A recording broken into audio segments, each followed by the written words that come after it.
आप देख रहे हैं देश का सबसे भरोसेमंद चैनल ईएनएल नेशनल।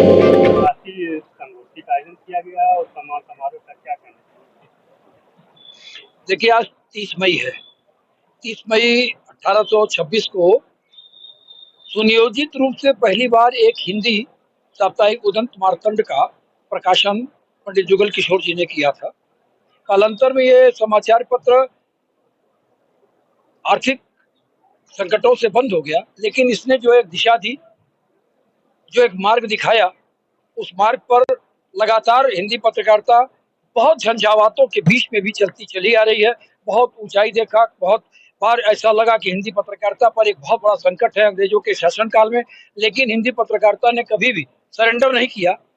दब कर रही, कभी हैंडबिल के रूप में निकली, कभी सूचनाओं के रूप में निकली, लेकिन हिंदी पत्रकारिता ने अपना वजूद बनाए रखा और धीरे धीरे आज हम इस मुकाम पर हैं कि आज हिंदी पत्रकारिता का बोलबाला है।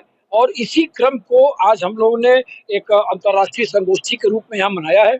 आप प्रश्न करेंगे अंतर्राष्ट्रीय, तो आज इसमें लगभग पहली बार गोरखपुर में नेपाल के लुम्बिनी प्रेस क्लब के अध्यक्ष, मंत्री और कोषाध्यक्ष ने भाग लिया। क्योंकि एक दो राष्ट्रों की एक सामूहिक साझा ये गोष्ठी थी, इसलिए अंतर्राष्ट्रीय गोष्ठी के रूप में यह अपनी मान्यता बनाती है।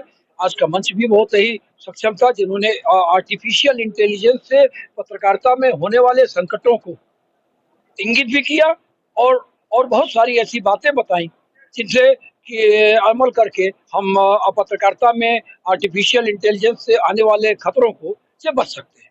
दूसरी बात, आज हमने कुछ पत्रकारों का सम्मान भी किया है। सम्मान का क्रम दो उसमें देखें आप। एक, कुछ हमारे ऐसे पत्रकार जो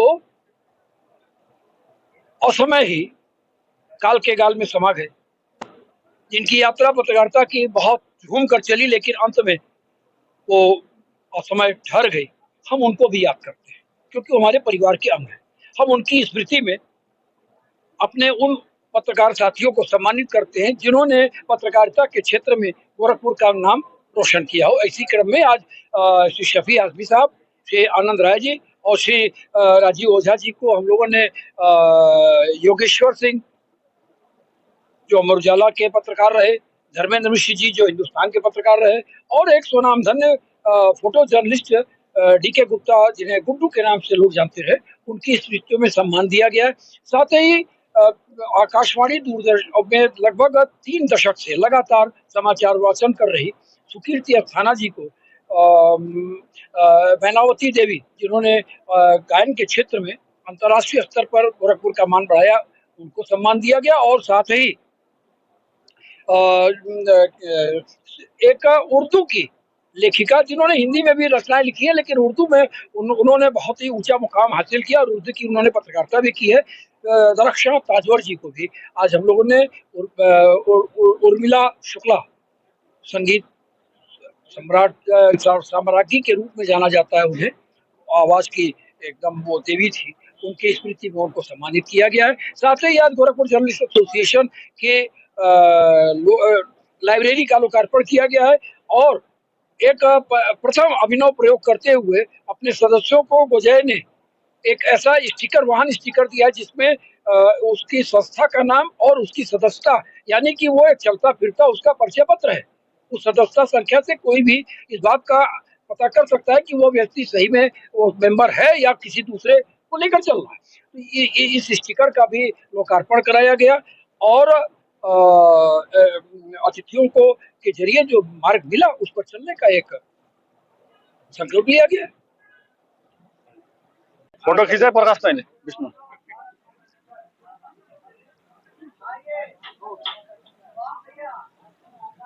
सर, आज के कार्यक्रम के विषय में आपको कैसा लगा?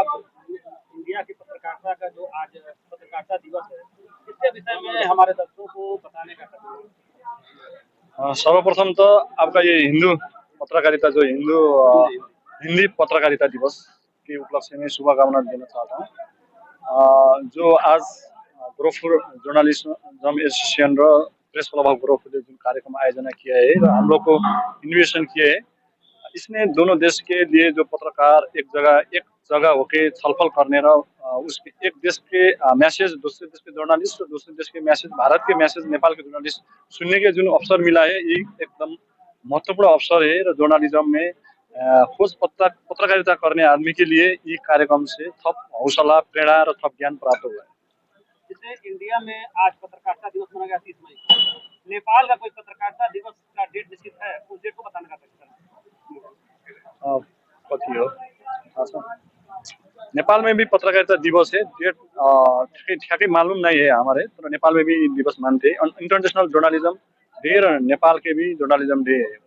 इंडिया की पत्रकारिता और नेपाल की पत्रकारिता में कितनी समानता आपने देखा और कितनी भिन्नताएं देखने को मिली, अंतर कितना मिला? इंडिया की पत्रकारिता कोई ज्यादा पत्रकारिता चाहिँ गवर्नमेंट के पक्ष में बोलते हैं लिखते हैं। नेपाल में गवर्नमेंट के प्रतिपक्ष रह के जर्नलिज्म होता है। वहाँ जो गवर्नमेंट ने जहाँ जहाँ गलत करता है उसके चाहिँ पत्रकारिता से बाहर आता है नेपाल। अगर सरकार के विपक्ष में आप लिखते हैं तो किसी भी प्रकार के किन सामनाओं का कठिनाई का सामना करना पड़ेगा? वो तो पड़ेगा, तर नेपाल में जो इंटरनेशनल जर्नलिज्म के जो law and rule and regulation है उसमें नेपाल गवर्नमेंट उसको सम्मान करता है, उसमें कोई डिफिकल्ट नहीं है। कमल रायमाझी, अध्यक्ष लुम्बिनी प्रेस क्लब नेपाल।